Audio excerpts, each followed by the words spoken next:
Débauchage, adhésion, démission et ralliement en cascade, c'est un lexique politique assez bien riche et très nourri qui fait le buzz par cette période préélectorale au Bénin. Mesdames et messieurs, bonjour. Nous sommes dimanche 18 septembre 2022, moins de 4 mois du rendez-vous électoral du 8 janvier 2023. Des frères siamois dont on a dit qu'ils sont inséparables se livrent des combats épiques pendant que l'opposition, elle, se perd dans ses émiettements, ses dispersions d'énergie et peut-être aussi des stratégies qui seront dévoilées le moment venu. L'électeur, lui, est invité à consulter la LEIP, liste électorale informatisée provisoire, avec cette question: comment garantir une LEI fiable et sans inquiétude? Tant et tant de sujets pour un dimanche politique, tout aussi politique, dans votre émission Zone Franche, qui reçoit pour vous Urbain Amegbedji. Bonjour et bienvenue. Bonjour, M. Herman. Bonjour, Directeur général de l'Agence nationale pour l'emploi, nous avons suivi comme vous ce message de Patrice Talon à l'endroit des investisseurs français, le MEDEF. Votre casquette de membre de la coordination départementale mono de l'UPR, l'UP Le Renouveau, pardon, nous intéresse face à une hyperactivité du présidium UP Le Renouveau. Des interrogations subsistent et qui vous seront soumises dans les 60 prochaines minutes, n'est-ce pas? Bonjour. Bonjour Herman Aniambossou, Hubert Amegbedji, bonjour. Bonjour. Bienvenue sur le plateau de Zone Franche. Je m'en vais vous poser cette question. Et après la fusion entre l'Union Progressiste et le PRD, vous êtes devenu Union Progressiste Le Renouveau. Comment se porte le parti après quelques semaines, dois-je dire, de cette fusion? Je dois dire que le parti se porte bien, que le parti s'enrichit des valeurs qui lui arrivent de toutes parts. Le parti s'honore de recevoir de grandes personnalités qui trouvent que l'offre politique que nous faisons actuellement leur est convenable. Le parti est très ouvert, le parti est actif sur le terrain, vous le voyez vous-même, et donc le parti se reconstruit, se remembre et travaille à pouvoir occuper la place qui est la sienne sur l'échiquier politique national. Alors, quelle est exactement l'offre politique que vous apportez, je dirais, de nouveau pour que ça puisse intéresser, je dirais, les militants et autres pour venir vers vous? N'oubliez pas que notre offre politique de départ a été le soutien à un programme que le président Patrice Talon a proposé aux Béninois pour être élu en 2021, pour être réélu. Nous avons soutenu cette offre qui a été transformée en programme d'action du gouvernement. Et donc, fondamentalement, notre offre se base sur ce programme d'action du gouvernement que nous soutenons, qui, ma foi, aujourd'hui, reconnaissons-le quand même, est en train de transformer un peu notre pays. Les Béninois le reconnaissent de jour en jour. Et nous avons pensé dans cette nouvelle offre que nous pourrions être un peu plus nombreux, partageant les mêmes valeurs, étant ensemble à soutenir ce programme en 2021. PRD le soutenait également, d'autres aussi le soutenaient également, mais chacun le soutient à sa place. Nous pourrions, dans ce partage que nous avions déjà autour d'un même programme, pouvoir nous mettre ensemble pour mieux fédérer nos forces et nos ressources, de manière à pouvoir être plus forts pour accompagner le chef de l'État et son gouvernement dans son action. Vous parlez de valeurs qui arrivent à l'UP Le Renouveau de toutes parts. Ouais. Qu'est-ce que vous voulez dire concrètement? Est-ce que c'est que vous laissez de côté la question du débauchage? Non, je voudrais dire que les personnalités que nous recevons actuellement sont des personnes de valeur, que nous respectons, que nous apprécions pour ce qu'ils nous apportent en termes de valeurs humaines, de valeurs politiques, pour leur parcours. Et nous les recevrons et les acceptons pour qu'ils aient de la place parmi nous, afin qu'ensemble nous puissions construire un parti que nous appelons Union Progressive Le Renouveau plus fort, plus étoffé, et qui soit quelque chose qui plaît à la majorité des Béninois, afin que dans les urnes, les Béninois ne puissent pas hésiter à choisir l'Union Progressiste Le Renouveau. Qu'est-ce qui peut justifier, Hubert Amegbedji, cette hyperactivité du présidium après la fusion? Deux choses essentiellement. Reconnaissons que le présidium a complètement changé. Vous voyez, le président Amoussou, le président Zinzinokwe, le président Lafia et un certain nombre de le président Nago, Mathurin Kofi Nago, se sont éclipsés. Et nous avons une nouvelle direction complètement rénovée avec le président Djogbenou, la vice-présidente Talata et le vice-président Benossi. Vous comprenez que dans ces conditions, il est très important que ce nouveau président soit présenté aux militants, qu'ils puissent reconnaître leurs nouveaux responsables, qu'ils puissent mieux comprendre ce qui s'est passé. Et donc le présidium avait besoin de pouvoir aller rencontrer les militants, leur expliquer la transformation qu'il y a eu. Puis la deuxième raison, cette fusion que nous avons faite il y a quelques semaines, qui a permis que nous devenions Union Progressiste Le Renouveau, avec un changement de logo, avec beaucoup de changements qu'il était important de partager avec les militants et également de les rencontrer, de les remobiliser, parce que n'oubliez pas, vous l'avez évoqué déjà, nous sommes à 4 mois des élections. Ne croyez pas que nous allons rester là à attendre que les élections nous surprennent.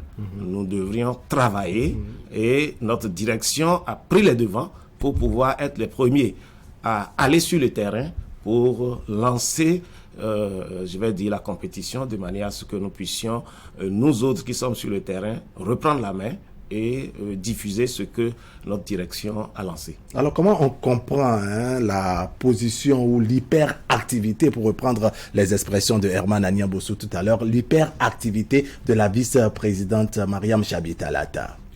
Je ne dirais pas que c'est une hyperactivité, c'est une activité normale. Elle assume et elle est vice-présidente de l'Union Progressiste Le Renouveau. Cela s'assume. Et cela est une responsabilité qu'elle porte et elle devra la porter tant qu'elle occupera cette position-là, autant qu'elle est vice-présidente de la République et portera les responsabilités qui sont les siennes en tant que vice-présidente de la République. Et donc je ne crois pas que ce soit une hyperactivité. Je viens de vous expliquer que nous avons des raisons légitimes d'aller sur le terrain. Nous avons changé complètement de présidium. 3 autres nouvelles personnes. Alors, nous n'allons pas attendre que les militants nous demandent pardon de venir leur présenter les nouveaux responsables. Alors, comment vous faites pour que les populations constatent le distinguo qu'il y a entre le poste de vice-président, n'est-ce pas, de la République et de vice-président du parti Union Progressiste Le Renouveau? Mais c'est dans le langage et dans le dialogue que nous faisons avec eux. Quand elles se présentent devant les militantes, elles se présentent comme vice-présidente du parti Union Progressiste Le Renouveau. Quand elle sera dans ses fonctions de vice-présidente de la République, elle le dira également et ce sera clairement présenté. Savez-vous, dans plusieurs pays, nous ne sommes pas uniques en la matière. Dans plusieurs pays, vous avez le président de la République qui est chef de parti ou chef de la majorité. Et il y a ce dédoublement en la même personne. Et cela n'empêche pas que cette personne puisse exercer ses fonctions de président de la République et également de chef de la majorité ou de chef du parti, comme on le retrouve bien souvent dans les parlements comme Premier ministre, chef d'une majorité qui assume les fonctions de Premier ministre ou de chef d'État qui assume les fonctions de président de la République. Cela est une chose habituelle auquel nous devons nous habituer et qui n'est pas une spécialité béninoise. La vice-présidente est vice-présidente de la République. En tant que telle, elle exercera ses fonctions régaliennes au moment opportun. Et quelle réponse vous donnez aux populations qui se demandent quels sont les moyens que Chabi Talata utilise, n'est-ce pas, sur le terrain quand elle va, n'est-ce pas, sur le terrain politique, le terrain de l'Union Progressiste Le Renouveau? Non, il faudrait... Utilise-t-elle les moyens de la vice-présidence de la République ou les moyens de la vice-présidence du parti Union Progressiste Le Renouveau? Il faut dire qu'elle utilise d'abord les moyens de la vice-présidence de l'Union Progressiste Le Renouveau. Mais je ne vais pas être hypocrite avec vous. Elle est vice-présidente de la République. En tant que telle, l'État béninois lui doit la sécurité. Et dans ce dédoublement de personnes, l'État ne se permettra pas de l'abandonner, de ne pas assurer sa sécurité parce qu'elle se déplace en tant qu'Union Progressiste Le Renouveau. Cela est une chose connue du monde entier. Lorsque Macron se déplace pour rencontrer les militants de la Bourgogne, c'est la sécurité d'État qui est là pour assurer sa sécurité parce que par ailleurs, il est président de la République. Et donc, Mariam Chabi Talata, épouse Zimé, est par ailleurs vice-présidente de la République. La République du Bénin lui doit la sécurité qu'il faut pour qu'elle puisse continuer d'être notre vice-présidente de la République, même lorsqu'elle est sur le terrain en tant que militante d'un parti. D'accord. Cela est une obligation régalienne et ce n'est pas une invention du Bénin, ce n'est pas un abus de qui que ce soit. D'accord. On en vient maintenant à cette question de débauchage qu'évoquait tout à l'heure Herman. Comment on comprend la coposurie, n'est-ce pas, qu'il y a entre les forces de la mouvance soutenant tous je dirais le même candidat en 2021. Patrice Talon est venu grâce au soutien de l'Union progressiste en son temps et du bloc républicain. Mais comment on peut comprendre cette guéguerre aujourd'hui entre le bloc républicain et l'Union progressiste, le renouveau? Bon, des déménagements par là, des débauchages par ici, des démissions de l'autre côté, et bref, la terminologie se heurte. Bon, je voudrais clarifier quand même quelque chose, que ce soit bien clair, que l'Union progressiste, le renouveau ne débauche personne, ne fera pas l'affront d'aller débaucher des personnes ou des personnalités dans le rang de la mouvance. Ce n'est pas notre culture, ce n'est pas notre habitude et nous n'avons aucune intention de faire du débauchage. Et donc ce terme n'est pas approprié à ce qui se fait actuellement. Ce qui se fait, c'est quoi exactement? Mais l'Union progressiste est sollicitée de toutes parts par des personnalités qui sont aussi bien de la mouvance que de l'opposition pour faire partie, pour intégrer ce parti. Et dans ces conditions, ce n'est pas l'Union progressiste qui les débauche. Et parfois, je peux vous dire, entre nous, que ce n'est pas tout que l'Union progressiste accepte non plus. Et donc, l'Union progressiste est sollicitée de toutes parts. Elle s'honore que son offre politique puisse plaire à autant de personnes, que cela puisse amener des gens qui se pensaient qu'ils étaient déjà ancrés définitivement ailleurs, pensaient qu'ils ont trouvé autre chose qui leur plaît davantage de venir. Nous nous honorons de cela. Et nous saluons cela. Mais je voudrais dire, une fois que j'ai dit tout ça, que nous travaillons et nous avons été acteurs de la réforme du système partisan. Et qu'à aucun moment, nous ne travaillerons à détruire ce système que nous-mêmes nous avons construit. Et ce système voudrait bien que, en dehors de l'Union progressiste, le renouveau, il y ait d'autres partis, comme le BR, qu'il y ait d'autres partis de l'opposition qui puissent survivre et nous travaillerons à ce que toutes ces tendances puissent s'exprimer dans notre République. Nous ne travaillons pas à devenir un parti unique. Et c'est pour cela que, d'ailleurs, dans ce que nous faisons actuellement, nous faisons en sorte de ne pas contribuer. C'est pourquoi je vous refuse. Nous ne démarchons pas, nous ne débouchons pas, mais nous nous honorons de ce que des gens nous aiment bien. Vos propos nous renvoient à ce communiqué signé de l'UP. Et quoi, l'UP, le renouveau, non, de l'UP, en son temps, qui disait halte à certaines personnalités qui pensent que l'UP est là pour tout prendre. Mais justement, qu'est-ce qui, au fond, à part l'offre politique, est-ce que la tête de Joseph Diaguenou contribue à quelque chose dans ses arrivées, dans ses entrées de valeur politique? Mais c'est tout qui y contribue, aussi bien le programme, aussi bien la nouvelle offre que les nouvelles personnalités. Je vous fais remarquer qu'il n'y a pas que Joseph Diaguenou. Il y a aussi Tchabi Talata, épouse Zimé. Il y a aussi Gérard Benossi. Il y a aussi d'autres personnalités que vous connaissez, Renfort, du PRD et d'ailleurs. C'est peut-être tout ça qui plaît aux gens et qui attire les gens. C'est, reconnaissons-le, il y a l'offre politique, il y a les personnalités, elles sont nombreuses. Alors, vous disiez tout à l'heure que vous avez travaillé à instaurer la réforme du système partisan. À l'heure actuelle, quel bilan faites-vous de la mise en œuvre de cette réforme du système partisan? Disons que le système partisan fait son bonhomme de chemin. Je ne suis pas de ceux qui pensent que ça a échoué, qui écrivent ça a déjà échoué. Tout nouveau système qui se met en place connaît des difficultés. Et il faut pouvoir affronter cette difficulté, apporter les solutions idoines pour pouvoir l'installer comme un système qui perdure dans le temps. Et je crois que le système qui est en cours actuellement est secoué par quelques remous, mais je pense que nous allons traverser ces remous pour... D'ailleurs, si un système ne connaît pas de remous, il ne pourra pas se consolider.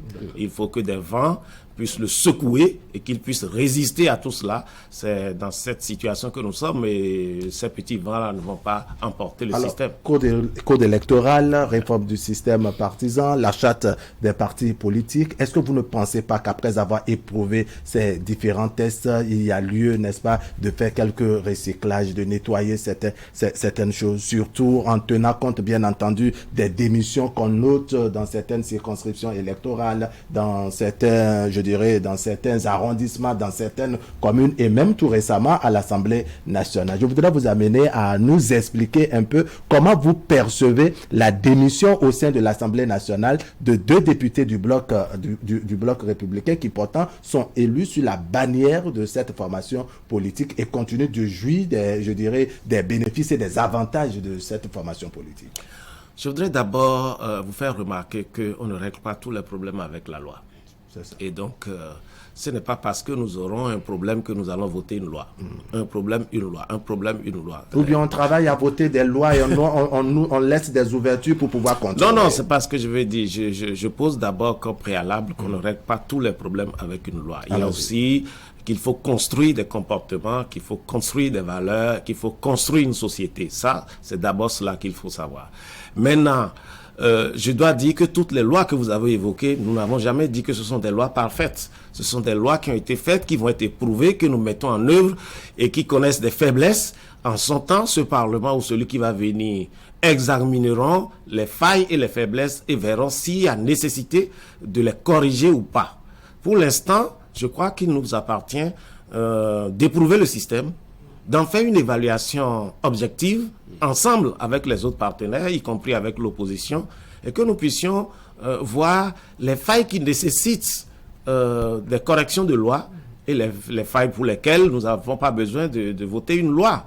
Et pour l'instant, j'estime globalement que les failles qu'on reproche au système ne sont pas aussi importants pour qu'on puisse penser que le système a déjà échoué. Vous pensez à la transhumance en disant cela ? Je pense à la transhumance, je pense à tout ce qui est reproché actuellement. Vous avez parlé de démission à l'Assemblée, vous avez parlé de débauchage et tout. Je pense à tout cela. Vous pensez probablement qu'il faut une loi pour régler ça, ou peut-être vous pensez, je n'en ai pas dans votre esprit, pour interdire cela. La question à se poser est de se demander, est-ce la meilleure façon de faire que de l'interdire ou de l'encadrer ou de travailler à ce qu'il y ait une culture politique qui nous amène à nous comporter autrement que par le passé. Alors, dans le toilettage des tests, on travaillait, n'est-ce pas, M.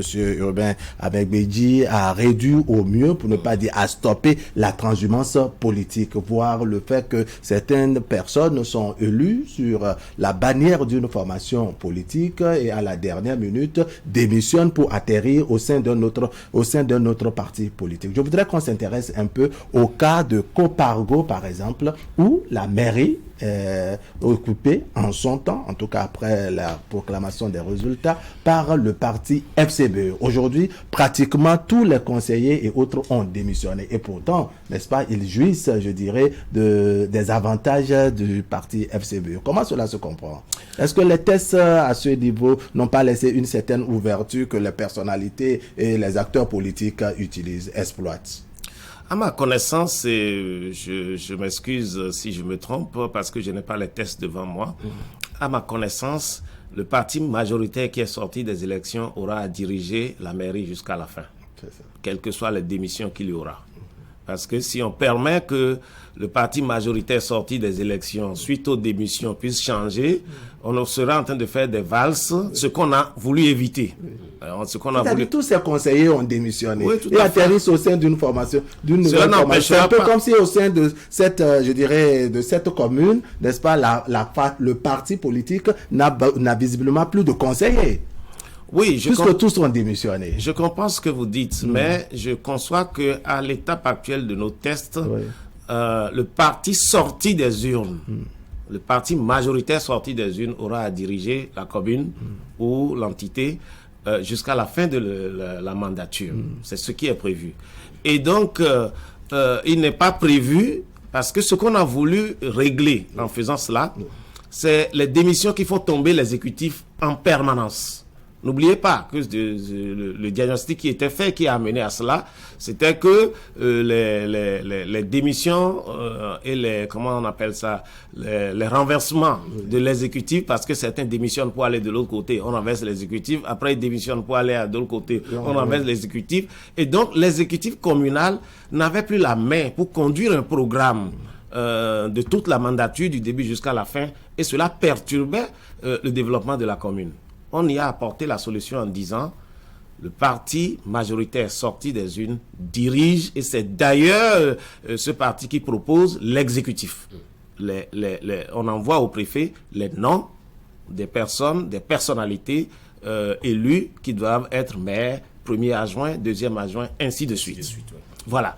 Alors, on ne va pas revenir là-dessus aujourd'hui et réinstaller l'ancien système en disant, dès que les gens démissionnent, que la majorité tombe d'un autre côté, on change encore l'exécutif. Ce serait un recul.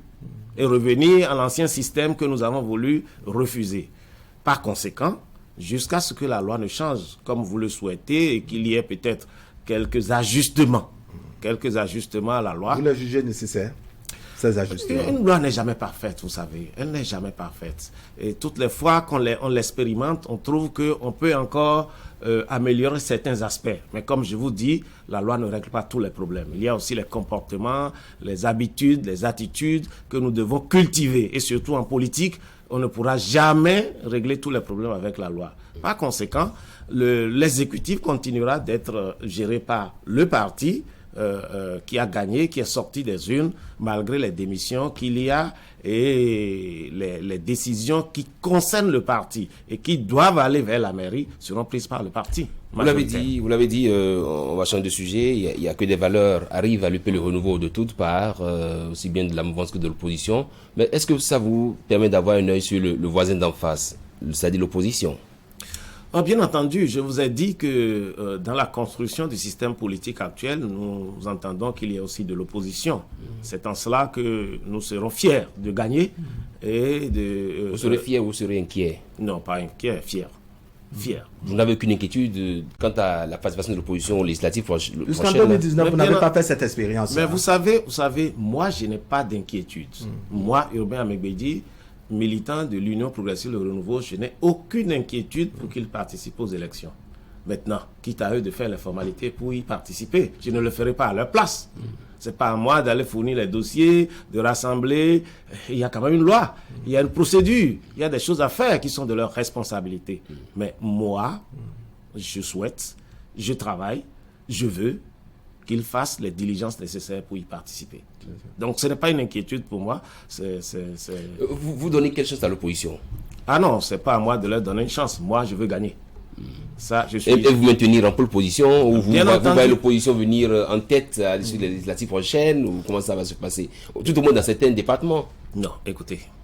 Moi, je suis militant de l'Union progressive Le Renouveau. Si l'Union progressive Le Renouveau peut gagner dans tous les départements, c'est pour ça que je suis là. Je ne suis pas là pour faire la campagne pour l'opposition. Quand ils seront suivre au plateau, ils feront la campagne pour eux-mêmes.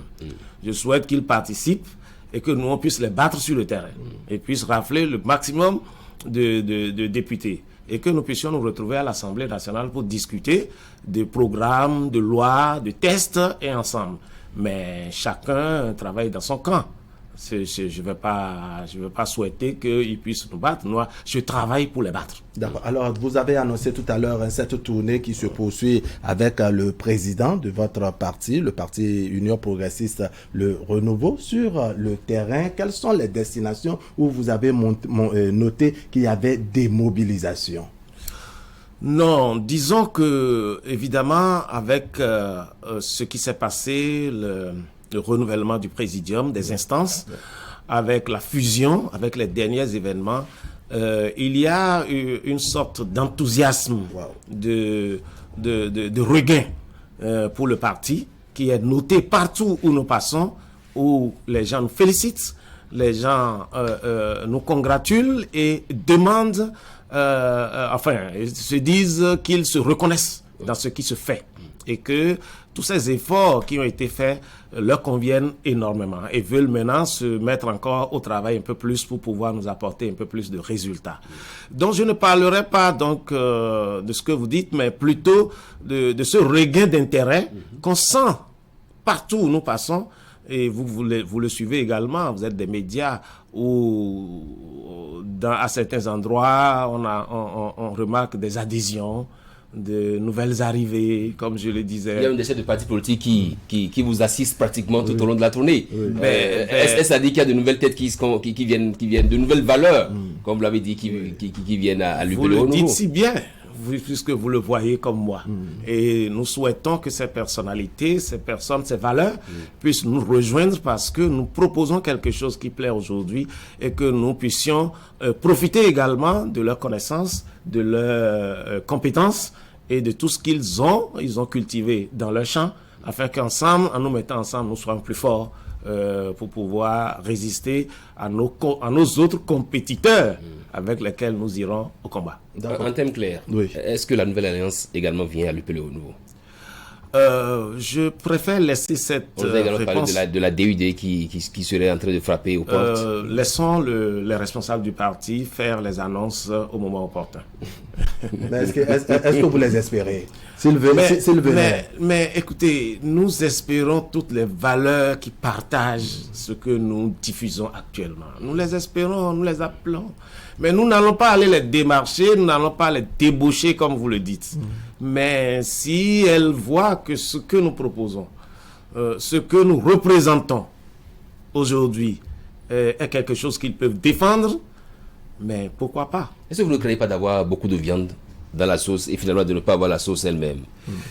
Cela dépendra de notre management, cela dépendra de notre capacité à fédérer l'ensemble de ces efforts. Certes, c'est un challenge, c'est un défi, mais je ne doute pas que la direction actuelle que nous avons, le présidium actuel que nous avons, saura trouver les moyens nécessaires pour mettre en place la stratégie, la méthode qu'il faut pour que nous puissions fédérer l'ensemble de ces valeurs et de ces forces qui nous viennent. Cela n'empêchera pas quelques grincements de dents. Surtout par rapport au positionnement. Absolument.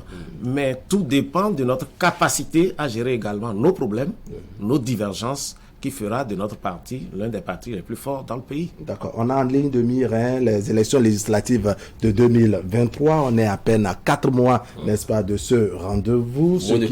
Moins de 4 mois, s'il faut le dire ainsi. Mais ce qui est d'actualité, en tout cas par le passé, c'est bien entendu la question des positionnements. Comment cela se fait à l'heure actuelle au niveau du parti Union Progressiste Le Renouveau? Cela se fait comme cela se doit, comme les consignes ont été données par rapport à la direction du parti et par rapport à ces tests. Et donc, la direction du parti met en place les différentes structures, comités qu'il faut pour réfléchir à la question. Les propositions viendront de la base, comme d'habitude, et les différentes instances du parti apprécieront, analyseront, confronteront, et à la fin, prendront la décision qu'il faut pour que les personnes ou les personnalités qui doivent être positionnées dans une circonscription comme dans une autre puissent être positionnées. Je veux le dire tout de suite, la question des positionnements amène toujours à des frustrations, mais nous allons gérer cela. Nous sommes habitués à cela. Le parti Union Progressive Le Renouveau n'est pas né hier. Quoique Union Progressive Le Renouveau soit nouveau sur l'échiquier, le parti provient de la fusion de l'UP qui a déjà participé à des élections, du PRD qui a déjà participé depuis 30 ans à des élections. Les personnalités qui sont membres de ces deux partis participent à des élections depuis 30 ans. Ils ont l'expérience de la chose. Et donc, nous allons, le parti, à travers ces instances, prendra les décisions idoines pour pouvoir positionner qui il faut dans telle ou telle autre circonscription pour que nous puissions gagner.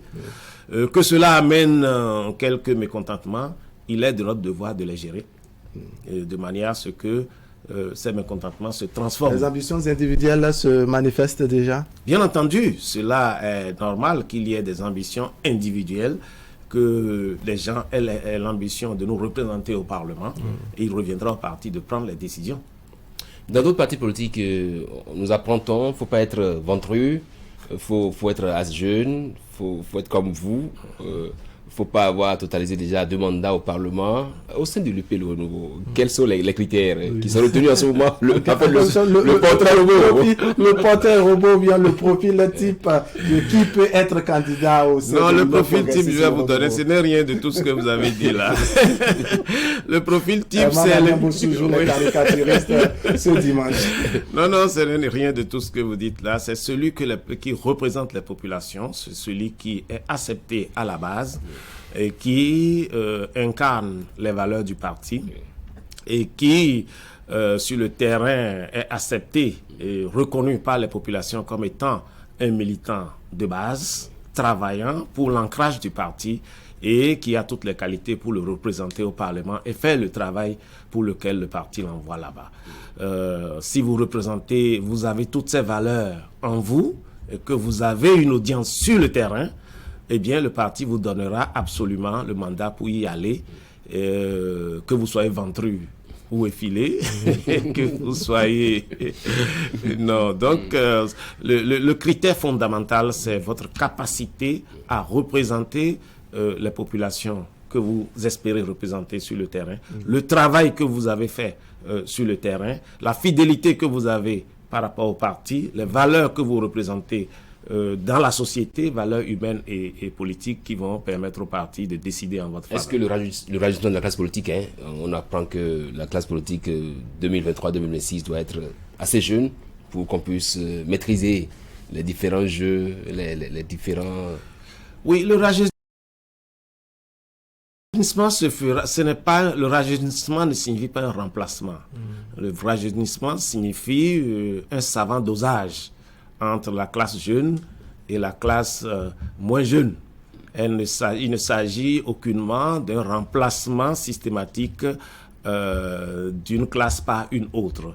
Et il s'agit, un parti a besoin aussi bien de ses sages, de ses anciens, de ses jeunes, de ses moins jeunes.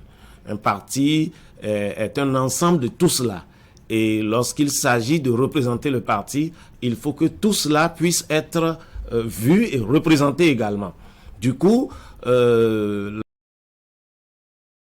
rajeunissement de la classe politique ne se fera pas par un remplacement, mais par un savant dosage entre toutes les classes. Alors, vous êtes membre de la coordination départementale mono du parti Union progressiste Le Renouveau. On est bien curieux de savoir, en termes d'animation politique, comment les choses se passent dans la 17e, 18e circonscription électorale.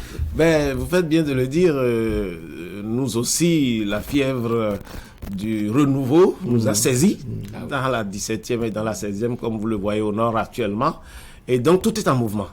Et les militants nous interpellent dans tous les villages, parfois qui nous barrent la route carrément, pour dire, mais qu'est-ce qui se passe? Tout le monde a envie de savoir, tout le monde veut nous voir actuellement et nous sommes en train d'organiser les réunions. Si ça n'avait été cette émission, je serais encore là-bas. Depuis hier nuit, nous rencontrons les militants, nous leur expliquons ce qui se passe, nous leur disons les nouveaux choix qui ont été faits, nous le leur expliquons.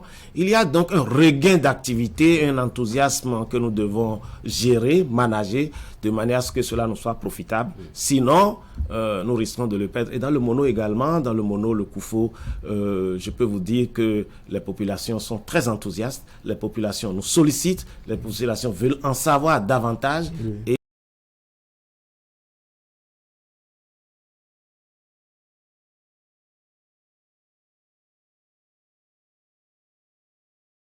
Et à la fin, elles sont prêtes à militer et à reprendre le travail de manière à nous donner les résultats que nous attendons. D'accord. Il y a ce que les populations, il y a ce que, je dirais, le bureau politique et toute la classe politique de l'Union progressiste, le renouveau, disent, n'est-ce pas, aux populations. Quels sont les souhaits, les attentes des populations de l'autre côté? Mais bien entendu, vous savez que les populations attendent une meilleure santé, attendent l'éducation, attendent les routes. Et c'est ce qu'elles nous disent hier encore. Elles nous ont dit notre route, il faut dire au président de nous faire notre route. Les populations attendent le mieux-être. Et elles veulent que leurs conditions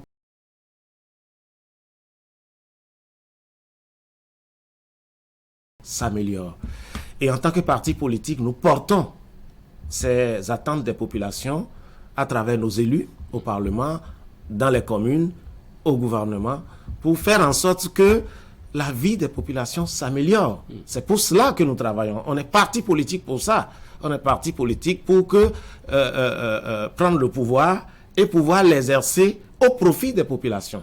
Et donc, leurs attentes, c'est le mieux-être, une meilleure santé, de bonnes routes, que la vie soit un peu moins chère. Elles nous posent les problèmes tout le temps et nous leur expliquons ce qui se passe et les décisions qui sont prises de manière à ce que leurs attentes soient satisfaites. Elles n'abordent pas, les populations n'abordent pas les questions du positionnement avec vous, surtout dans la 17e et la 18e circonscription électorale. Oh, bien entendu, vous savez qu'elle... Je vous pose la question parce que c'est là où vous maîtrisez le mieux, ma foi. Non, vous savez, les populations ont des souhaits aussi. Chaque village vous dira je veux que vous soyez candidat. Parce que chaque village veut bien avoir son député. Et ça s'exprime quand nous allons dans les réunions. Et vous allez entendre parfois, ils vont dire, ah, mais tel village avait déjà été, maintenant c'est notre tour, ou telle commune avait déjà été.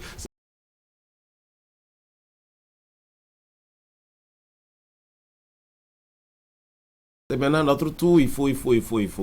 Mais notre responsabilité en tant que dirigeant de parti, c'est comment travailler à unir, afin que nous ne puissions pas travailler en termes de représentants de village, mais représentants de la nation. C'est ça. Le député que nous avons, qui est du village de chez moi, avait dit, s'il est de là-bas, il représente la nation. Il ne représente pas son village.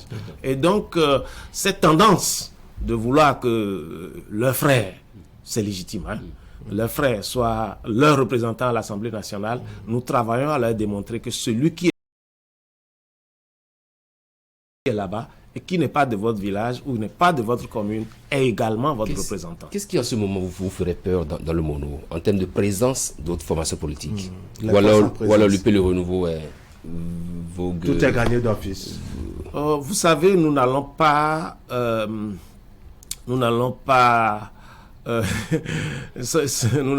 partager la viande sans avoir tué l'animal. Nous allons... Vous évitez de vendre la peau de l'ours sans l'avoir tué. Nous n'allons pas vendre la peau de l'ours avant de l'avoir tué, bien entendu. Nous allons travailler à tuer l'ours, afin que le partage nous soit plus aisé.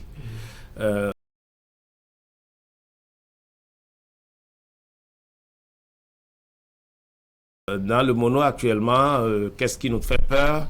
Rien fondamentalement. Tout ce qui nous fait peur, je vais dire, c'est peut-être notre capacité à pouvoir tout prendre. Aurons-nous... Tant la demande est forte. Oui, aurons-nous la capacité de fédérer l'ensemble des forces, l'ensemble des ressources, j'allais dire, pour pouvoir tout rafler? C'est notre défi auquel nous faisons face actuellement. Les autres sont là également, nous les respectons. Nous travaillons à ce qu'ils aient de la place. Le terrain est pour tout le monde, mais chacun veut gagner. Chacun veut être dominant.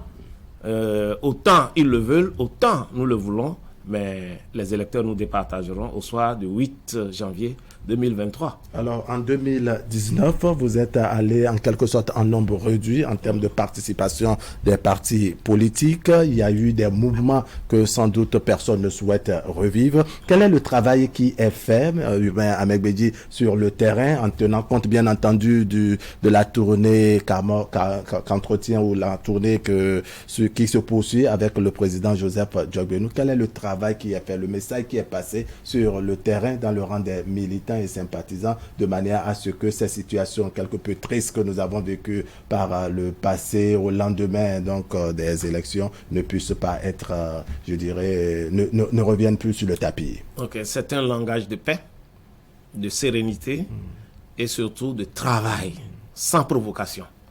Le message du Présidium envers les populations est de leur demander, et surtout à nos militants, de travailler dans le respect des autres, de travailler dans la paix à construire un pays qui soit pacifique, qui soit vivable pour tout le monde, y compris pour ceux qui ont des positions divergentes par rapport aux nôtres. Donc, nous travaillons avec les autres en comprenant qu'ils doivent exister, qu'ils sont là, et que leur opinion également, ça compte. Mais nous demandons, le Présidium le demande, vous l'avez publié plusieurs fois, le Présidium demande à nos militants de travailler 2 fois, 3 fois, 4 fois plus que par le passé. Ouais. Parce que si nous nous contentons de croire que, parce que nous recevons de nouvelles valeurs, de nouvelles personnalités que nous avons déjà gagnées, le président a dit, c'est non. C'est sur le terrain, par le travail acharné, que nous allons pouvoir convaincre plus d'électeurs à voter pour nous, afin qu'au soir du 8 janvier 2023, nous puissions nous honorer, nous féliciter d'avoir fait un très bon travail. Non pas parce que nous avons fédéré beaucoup de valeurs, mais parce que nous avons travaillé sur le terrain, d'arrache-pied, pied à pied, pour pouvoir contraindre les autres et les gagner sur le terrain. En termes clairs, quelles sont selon vous les modalités pour des élections législatives apaisées et réussies? Non, je pense que les modalités, c'est que chacun puisse respecter l'autre, que chacun puisse respecter les tests, que nous puissions tous nous courber devant les tests que nous nous sommes donnés, que chacun s'engage d'abord en tant que parti politique à faire la procédure comme cela se doit. Ça, c'est la première. Les tests sont déjà là, sont votés et nous devons les respecter. Ensuite, que pendant la campagne, nous puissions nous respecter. Que chacun comprenne que l'autre a le droit de faire cette campagne comme lui-même, il a le droit de le faire. Et que chacun puisse passer son message sans invective, sans attaque. Et que, bon, d'ailleurs, le Bénin, nous sommes déjà habitués à cela. Nous sommes habitués, ça fait depuis 1990 que nous faisons des élections. Nos élections ont souvent été pacifiques. Certes, il y a eu quelques rares cas où il y a eu des incidents. Nous ne les souhaitons pas. Nous avons, nos populations, déjà une culture de travailler ensemble et d'accepter les autres tendances. Elles nous jouent parfois, souvent, les populations. Elles sont parfois plus intelligentes que nous. Une situation, c'est quand même un constat. Vous n'êtes pas tous logés à la même enseigne. Il y en a qui bénéficient de gros financements qui d'ailleurs leur permettent d'aller sur le terrain, de pouvoir faire le tour du Bénin. Et il y a d'autres qui n'ont absolument rien. Est-ce que les militants ne risquent pas de vous regarder en chaîne de faïence? Non, vous savez, nous travaillons à ce que ceux qui n'ont pas eu le financement puissent l'avoir en travaillant sur le terrain, parce que le financement s'obtient à travers le nombre d'élus que l'on a. Élus communaux, élus à la liste de députés. Alors, nous pensons que ces partis qui ne participent pas au financement actuellement ont intérêt à faire la procédure et travailler à pouvoir avoir des élus afin d'aller à la table du partage. La table elle, est offerte. Il ne reste qu'à eux-mêmes de pouvoir travailler et obtenir aujourd'hui des élus. Le climat est favorable, à mon avis. Le climat est pacifique. Il n'y a aucune tension dans le pays. Il y a aucune... je ne vois pas le problème. La liste électorale a été publiée. Tout le monde peut aller vérifier à partir de son portable, de son ordinateur, que tout le monde travaille à mobiliser les électeurs autour de son programme, de manière à ce que d'autres partis puissent aller à la table du financement des partis politiques. Alors, vous évoquez tout à l'heure l'affichage de la liste électorale informatisée, l'EIP, provisoire, il faut préciser, c'est provisoire, c'est provisoire pour l'instant. Est-ce que vos populations, vos militants sympathisants, n'est-ce pas, sortent pour vérifier? Et si oui, est-ce qu'il y a des observations qui sont, je dirais, énumérées, dont vous avez eu écho? Oui, tout à fait.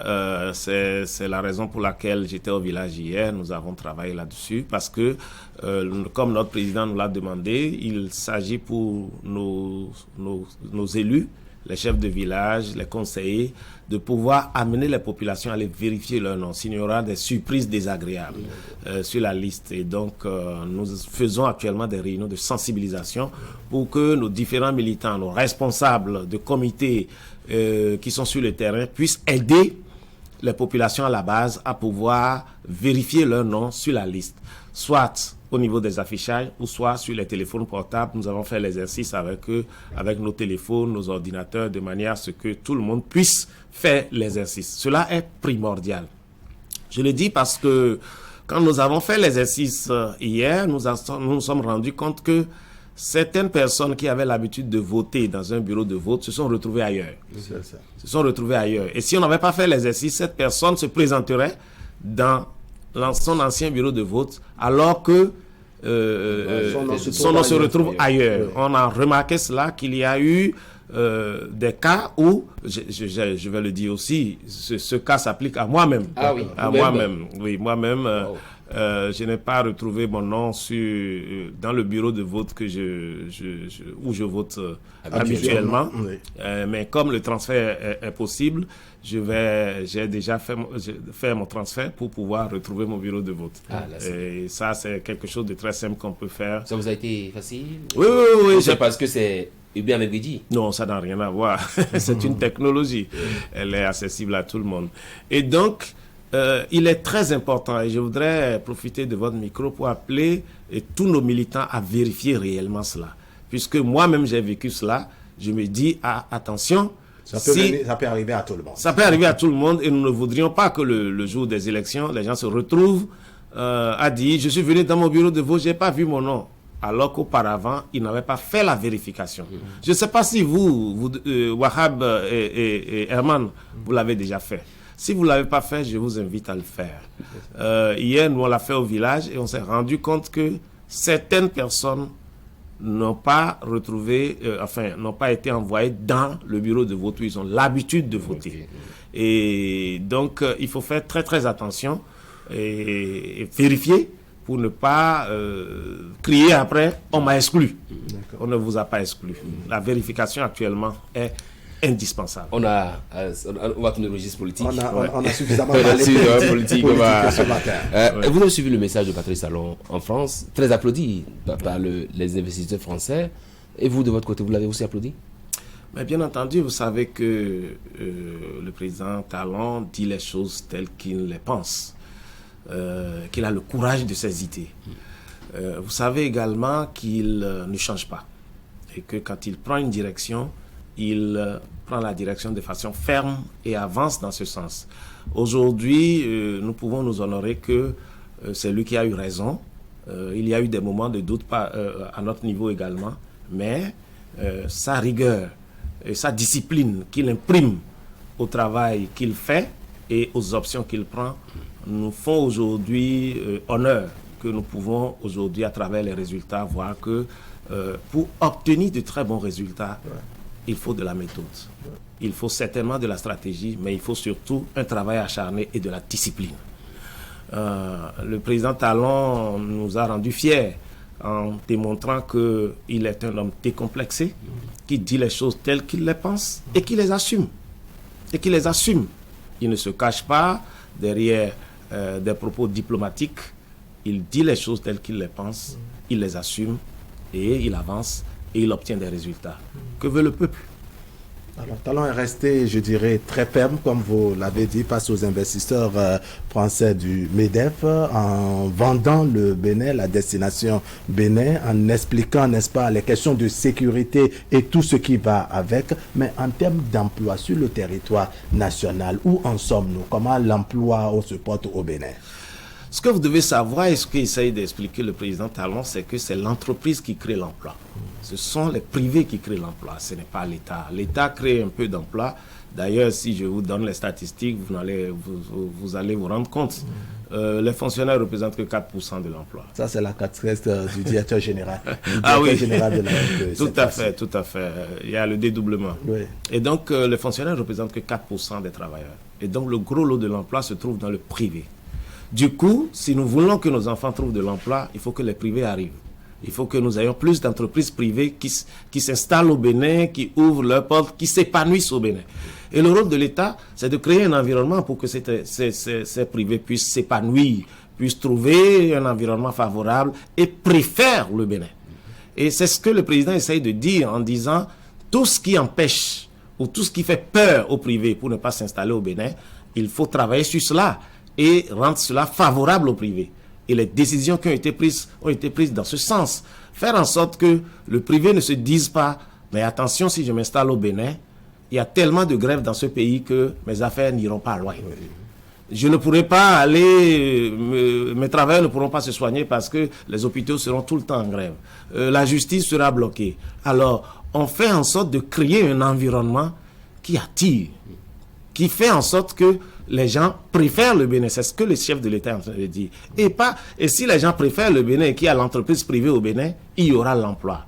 D'ailleurs, je peux vous dire actuellement, si ce que nous disons vous paraît un peu théorique, faites un tour à Glodjibé, dans la GDIZ, la Glodjibé Industrial Zone.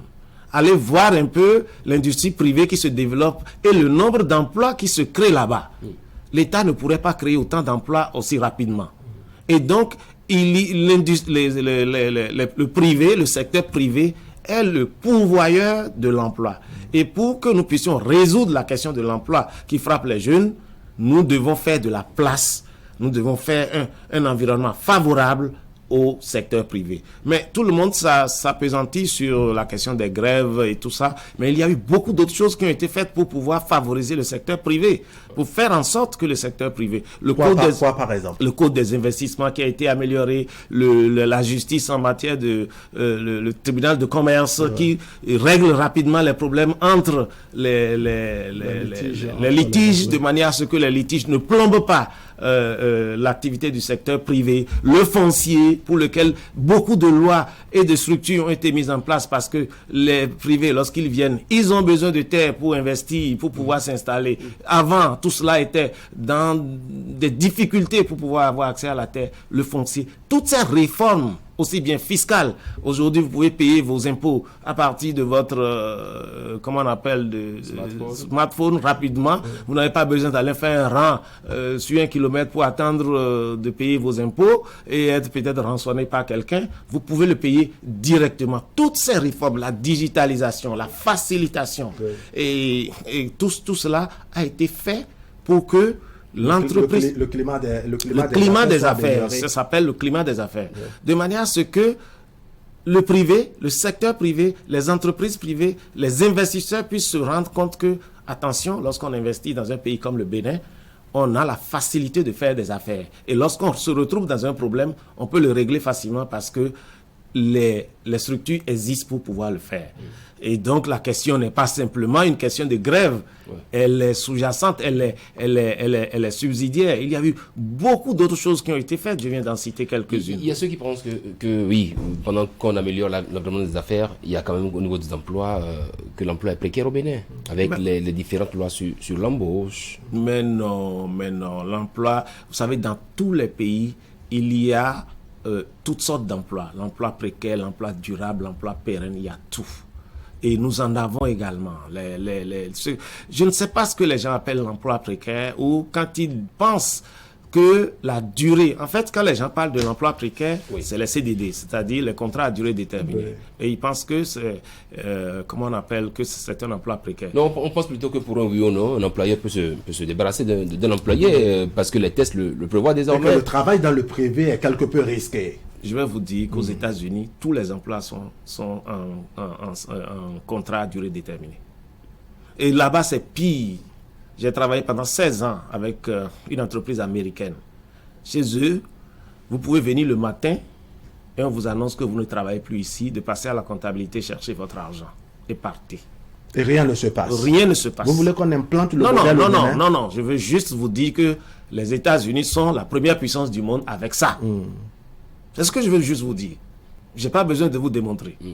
Je vous dis qu'aux États-Unis, vous pouvez arriver à votre poste le matin et on vous annonce, la sécurité vous dit, vous ne faites plus partie du personnel ici.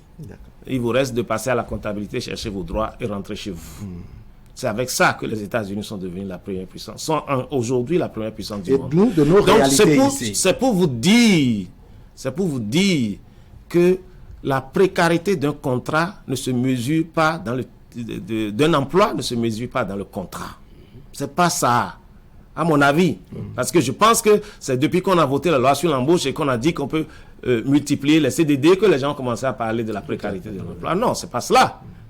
À mon avis, la précarité de l'emploi, c'est peut-être dans les conditions, la rémunération, les avantages et tout ça là. C'est dans ça qu'on peut voir si cet emploi permet à la personne de vivre décemment ou de pouvoir subvenir à ses besoins.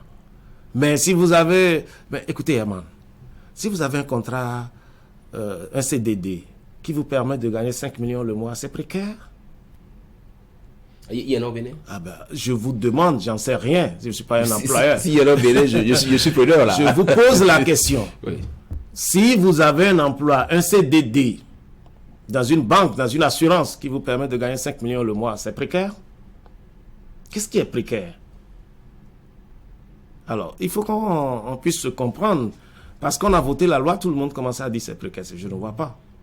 C'est pas ça qui est Mais est-ce qu'au-delà de tout, cette loi vraiment ne pose pas problème? Ça ne pose pas problème. Ça ne livre pas l'employé aux bonnes humeurs. C'est-à-dire à tout moment, tu peux venir comme ça et que bon, ton patron décide de te montrer la porte, un peu comme l'exemple que vous avez donné aux États-Unis où tu peux venir un matin, c'est quand tu as même atterri au boulot qu'on te dit bon, désormais vous ne faites plus partie du personnel. Tenant compte de nos réalités ici au Bénin, est-ce que c'est facile de fonctionner ainsi quand on vit la peur au ventre en travaillant dans le privé où à tout moment, n'est-ce pas, on peut vous dire de ramasser clic et clac et de vider les lieux? Il faut qu'on change notre état d'esprit. C'est ça. Notre état d'esprit est trop fonctionnariat. C'est pour ça que vous dites cela. Ouais. Moi, j'ai travaillé, je vous ai dit, avec une organisation américaine. Je n'ai pas eu un patron qui a fait plus de 2 ans. Chaque fois, il démissionne pour aller faire autre chose. C'est l'état d'esprit. Parce qu'ils trouvent mieux ou bien parce que les conditions... Ils trouvent mieux ou ils vont créer leur... On a l'impression que les Américains, tous veulent créer leur entreprise. Ils ne veulent être sous personne. Et cet état d'esprit leur permet de découvrir et de créer. Nous devons changer d'état d'esprit. Il ne faut pas que nous soyons ancrés fondamentalement dans l'état d'esprit fonctionnariat. L'état d'esprit fonctionnariat ne nous rend pas riches. On vous aura compris, bien midi. Oui. Il nous reste 5 minutes, on va aborder la question de la rentrée des classes. Demain, nos enfants vont retrouver le chemin des classes. Comme l'école a beaucoup dormi, et à l'étude, on ne pensait guère. Maintenant, on va penser aux études. Oui. Les enfants qui vont à l'école aussi. On reprend le chemin des classes. Oui. Ça va passer. Bon, à l'université, oui. Ah, d'accord. Oui. Là, quand vous avez préparé l'entrée chez vous, c'était bien ou... De toute façon, préparer l'entrée chez vous ne sera pas la même chose que chez Wakab Ali, pareil, et voilà. Et pourquoi? Je pense que si j'en crois en regardant vos têtes, peut-être pour vous sera plus simple que pour moi. Moi, j'ai 2 universitaires à faire entrer à... C'est peut-être un peu plus corsé, n'est-ce pas? Ouais. Alors, la cherté de la vie, comment vous percevez ça? Non, je vais Parce pas... que Canal 3 Bénin a fait le tour au niveau des stands de vente de fournitures scolaires. Je pense que c'est là que Herman Anyamboussou voulait vous amener, n'est-ce pas, de ses parents qui posent les difficultés liées, n'est-ce pas, à l'achat des fournitures scolaires. Tout est cher. Et les raisons qu'on évoque qui semblent ne pas convaincre beaucoup, c'est la guerre en Ukraine, c'est le coronavirus qui est passé entre temps. Qu'est-ce qui se passe exactement? Non, vous le savez déjà. Vous le savez déjà, c'est tout ça. Nous peut-être, mais nos téléspectateurs. Téléspectateurs, oui. Non, je pense que nous devons travailler à créer de la richesse dans notre pays. Il faut bien que nous commencions par produire un certain nombre de choses, y compris les cahiers, les fournitures scolaires, pour les rendre un peu plus accessibles à nos populations. Parce que tant que nous aurons importé tous ces produits, nous serons astreints aux aléas économiques, la guerre et tout ce que vous avez dit qu'il y a dans le monde. Ce qui fait que la surenchère sur les produits ou les matériels scolaires, nous allons les subir. Ce que je souhaite, comme il nous reste très peu de temps, c'est que nous puissions, avec la dynamique actuelle, que nos frères et nos sœurs qui viennent chez nous d'ailleurs, à la NPE où nous travaillons, à les initier ou à les encourager à aller créer leur entreprise, nous puissions créer de la richesse dans notre pays en produisant et en consommant ce que nous produisons. Consommer ce que nous produisons. Produire surtout ce que nous consommons. Ça nous permettra d'avoir un peu plus accès un peu plus facilement à ces produits. Mais tant que ces produits nous viendront de l'extérieur... Une forme d'autosuffisance alimentaire, oui, il faut que dans bien de choses, si nous pouvons travailler à les produits, je pense que nous pourrions maîtriser un peu plus les coûts. Sinon, qu'on le veuille ou non, les aléas au niveau international nous feront payer. Vont toujours nous frapper. Est-ce que le sujet concernant les aspirants au métier d'enseignant préoccupe aussi l'Union progressiste, le renouveau? Mais absolument, nous nous réjouissons. Vous avez des militants qui sont aussi aspirants? Et je peux vous dire que en leur nom, je voudrais remercier le gouvernement, le président de la République, parce que quand je passais tout à l'heure, il y avait un nombre fou devant les banques, parce qu'il y a une avance qui leur a été faite. Cela est très appréciable, parce que vous disiez tout à l'heure que la rentrée c'est pour demain, les parents doivent acheter, et parmi eux, il y a beaucoup de parents qui doivent quitter leur maison pour aller à leur poste. Tout à fait. Alors, comment ils font pour que les enfants puissent payer la scolarité, payer les fournitures scolaires et laisser un peu d'argent à leurs femmes avant de pouvoir rejoindre leur poste? Le gouvernement a si bien fait de leur faire cette avance et ils sont en train de les toucher maintenant. Je pense qu'ils pourront faire la rentrée avec dans un esprit plus calmement et plus sereinement, et nous nous réjouissons. Ça nous facilite nous également la tâche, parce que demain nous allons commencer au renouvellement de leur contrat, à travailler avec eux de manière à ce que nous ayons une rentrée paisible. Ce que je voudrais noter par rapport à la rentrée de demain, c'est de dire que le gouvernement actuel a travaillé à ce que nous ayons désormais des rentrées beaucoup plus paisible. Cela est notable. Il faut le souligner. Auparavant, les rentrées étaient très difficiles, marquées par des menaces, des grèves, des mouvements. Aujourd'hui, les parents sont beaucoup plus tranquilles. Les parents sont beaucoup plus à l'aise, quoique les fournitures coûtent plus cher. Ils n'ont pas un deuxième souci.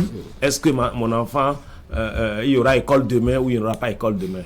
Je suis heureux de remarquer que il y a un environnement qui a été créé et qui est favorable aujourd'hui, et que demain lundi, tous les enfants seront dans leur salle de classe sans inquiétude et sans mouvement. Votre mot de la fin. Je vous remercie beaucoup. Je crois que cet entretien a tourné autour de l'Union progressiste Le Renouveau. Je voudrais vous dire que l'Union progressiste Le Renouveau est l'un des partis du Bénin, un parti qui soutient l'action du gouvernement. Il travaille avec les autres partis qui soutiennent également l'action du gouvernement. Son ambition n'est pas de les faire disparaître, ainsi que les partis d'opposition. L'Union progressiste Le Renouveau a vocation, voudrait devenir le premier parti par son travail, non pas par décret, par son travail, par son ancrage, et travaillera à pouvoir être le premier parti qu'il est aujourd'hui, à continuer à être le premier parti au Bénin. C'est un challenge. C'est un challenge, c'est un défi que nous voulons relever, mais cela se fera dans le respect des autres partis, dans le renforcement du système partisan tel que nous l'avons voulu, sans animosité, sans débauchage et sans attaque vis-à-vis des autres. Urbain Elbidji, membre de la coordination